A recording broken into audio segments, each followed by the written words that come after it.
ሰዋችን ከሱ ጋር እንደተሰቀለ እናውቃለን። የኃጢአት ሥጋ ምን ይሆን ዘንድ አራይ ለሶላ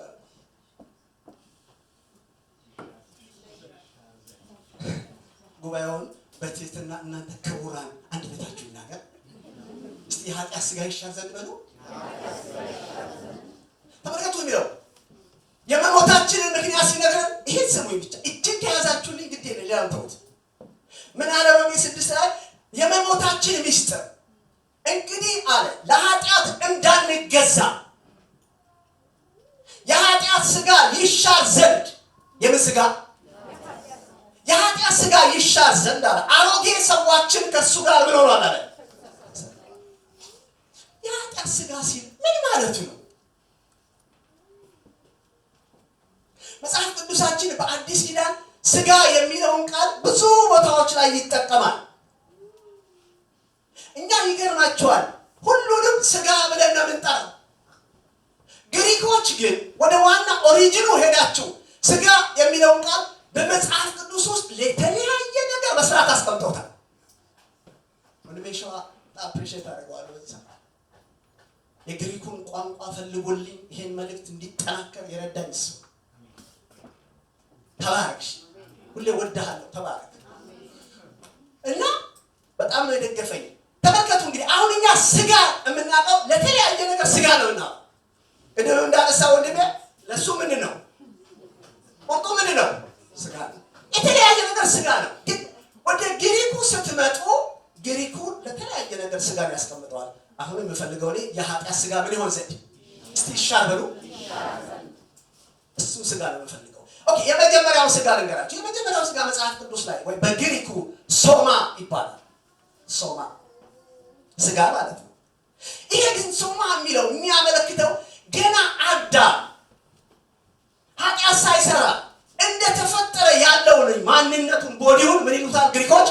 ሶማ። ወይም ወረድ ላድርግላችሁ መጽሐፍ ቅዱሳችን በአዲስ ኪዳን ስለ ጌታ ኢየሱስ ሲናገር ቃልም ቃልም ሥጋ ሆነ ሲል የኢየሱስ ሰውነት ኃጢአት የሌለበት ነው አይደል? አሁን እያለን ያለው ሥጋ ሲል ሶማ እሱ ነው።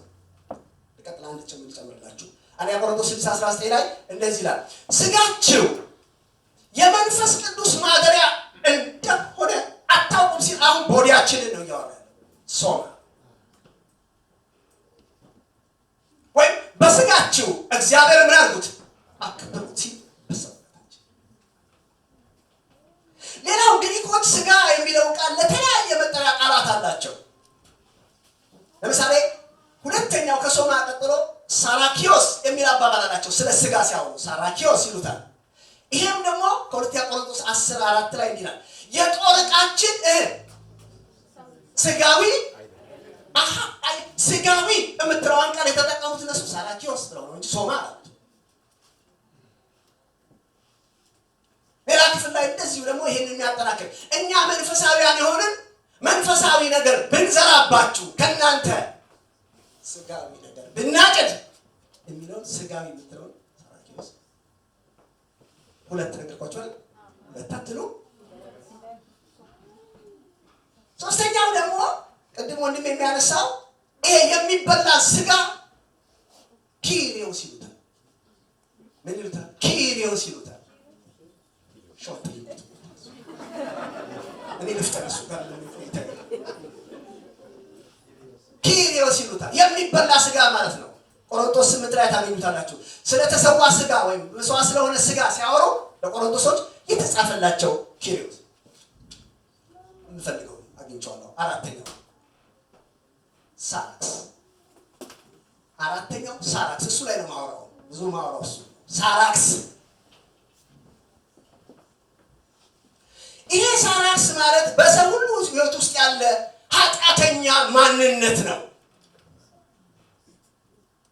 ወይም በሌላ ቋንቋ በምናውቀው አዳማዊ ባህሪ የሚባለው አሮጌው ሰው የሚባለው ግሪኮች በእርግጥ ብዙ ይወራረሳል፣ ግን በአብዛኛው ሳራክስን የሚጠቀሙት ለዚህ ኃጢአተኛ ማንነት ነው። በጣም ስሙኝ።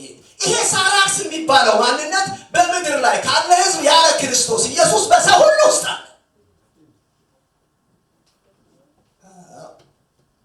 ይሄ ሰው ህይወት ውስጥ ገባ ብትሉኝ በኤደን ገነት በሰይጣን በኩል የተረጨ የኃጢአት መርዝ።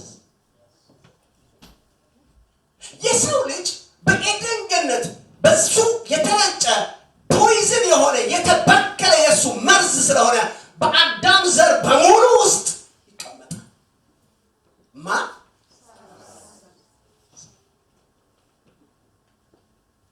ሰይጣን እንዴት ነው መንግስቱን የመሰረተው ብትል በሳራክስ በኩል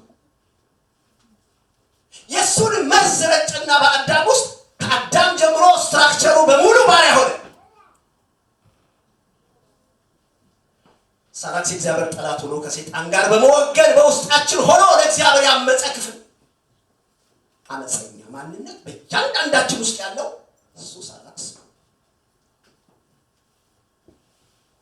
ገላትያ 5:23 ላይ የሥጋ ስራም የተገለጠ ነው ሲል የማስራኛ ያለ ነው።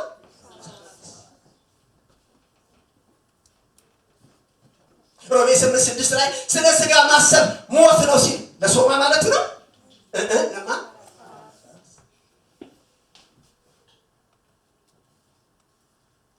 ስለዚህ ወንድሞቼ ዛሬ በዓለማችን ላይ ዓለምን እንዲበጠጥ እያደረገ ያለው ማን ነው ብትሉ በእያንዳንዱ ሰው ውስጥ የተቀመጠ ሳራክስ።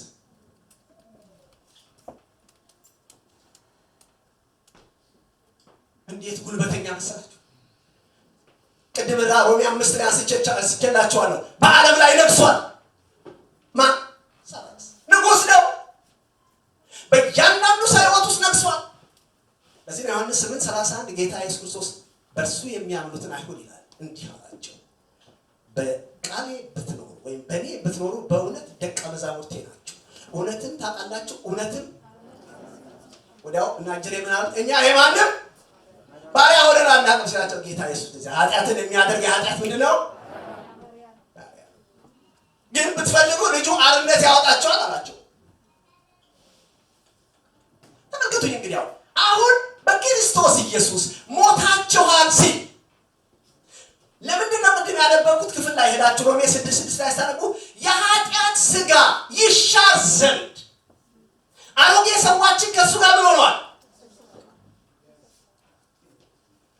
በአንድ ከተማ ላይ በጣም በጥባጭ አስጨናቂ የሆነ ንጉሥ ሲሞት፣ ህዝቡን ያስመረረ ንጉሥ ሲሞት፣ የቀድሞ አገዛዝ ሲፈርስ የከተማው ህዝብ ጮቤ እንደሚረግጡ ሁሉ ይሄ የሰይጣን መንግስት ተወካይ ሆኖ በውስጣችን የሚሰራው ሳራክስ መሞት ነበረበት። ግን የሚገርማችሁ እሱ ቃል ነውና ስለማይሞት እግዚአብሔር ደግሞ የእሱን ስልጣን መግፈፍ ፈለገ። የማንን? ስለዚህ እግዚአብሔር ሳራክስ ስለማይሞት እኛን በክርስቶስ ውስጥ ከተተንና ወሰደና በመስቀል ላይ ሰቀለ። ወሰደንና በመስቀል ላይ ከተተንና ከክርስቶስ ጋር ሆነን ስንሞት ከኛ ላይ የነበረው ስልጣኑን ገፈፈው።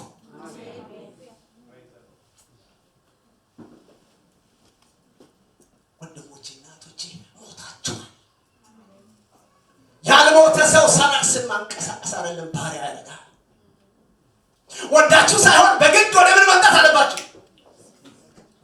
ማንን ማሸነፍ ከፈለጋችሁ?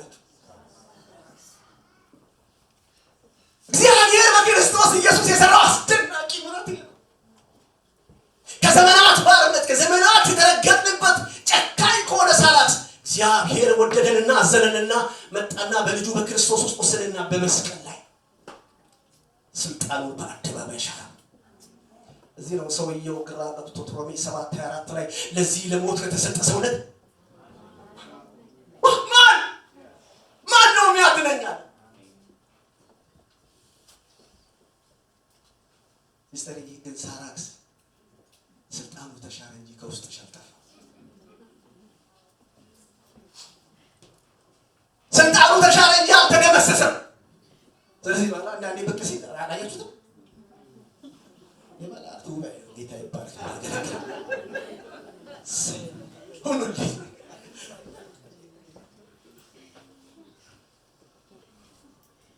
ተመልከቱ። የአንድ ብርጌድ ሰራዊት በጦርነት ቢሸነፍም ብንማርካቸው ትጥቃቸውን አስፈታናቸው እንጂ ንዴታቸውን ከውስጣቸው አላወጣንም።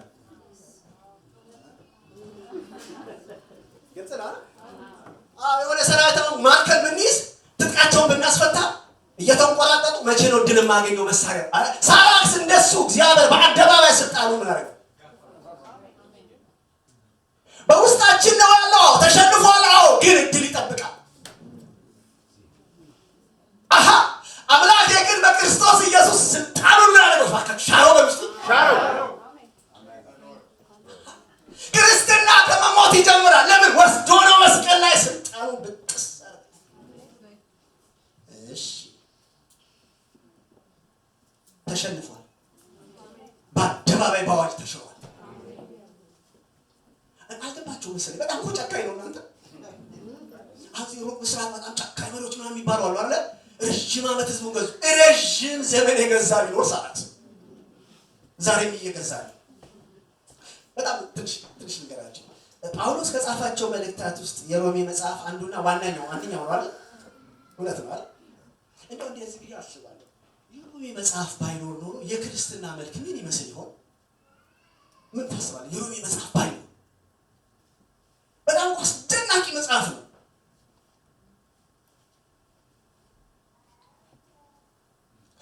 እና 16 ምዕራፍ ነው ጳውሎስ ከጻፋቸው መልእክታት። አንደኛ ቆሮንቶስ 15 እና እሱ ናቸው በጣም ሰፊው።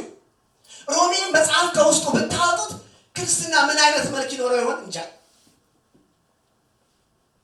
ግን ይገርማችኋል በዚህ ትልቅ ምዕራፎች ውስጥ ስለ ስጋ ሳራክስንም ሶማንም ምንም ጠቅልላችሁ እኔ ትናንት ቁጭ ብዬ 16ቱን ምዕራፍ አነበብኩኝ። 33 ጊዜ ስለ ስጋ ተጽፏል። ስንት ጊዜ?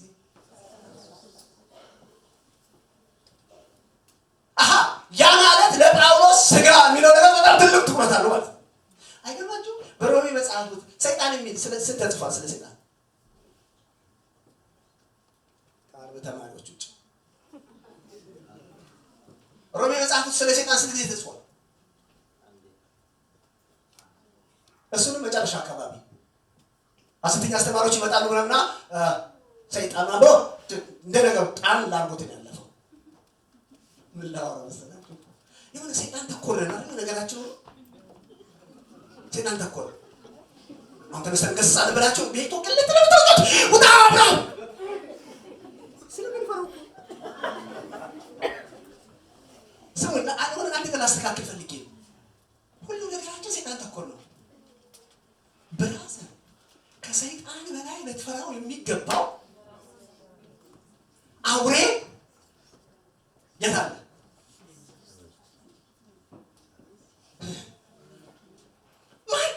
ምንም ትኩረት እኮ አናደርግም እኛ። ውደቅ። ለምሳሌ አርላንዳ አየር ማረፊያው አለ አይደል? ኢትዮጵያ ኤርላይንስ እዚህ አካባቢ ማረፍ ይችላል መጥቶ ቦይንጉ። ለምን? የተመቻቸ ቦታ የለው። መሬቱን ደግሞ አይችለውም። ለዛ ተብሎ የተሰሩ መሬቶች አሉ። ስለዚህ ትልቅ ቦይንጎች መጥተው ማረፍ ያለባቸው የሚመጣቸው መሬት ላይ ነው የሚያርፉት። ዝም ብሎ በየቦታው አያርፉም። ታውቃላችሁ፣ ሰይጣን ኮተቱን ሁሉ ይዞ እኛ ላይ ላንድ የሚያደርገው በሳራክስ አማካይ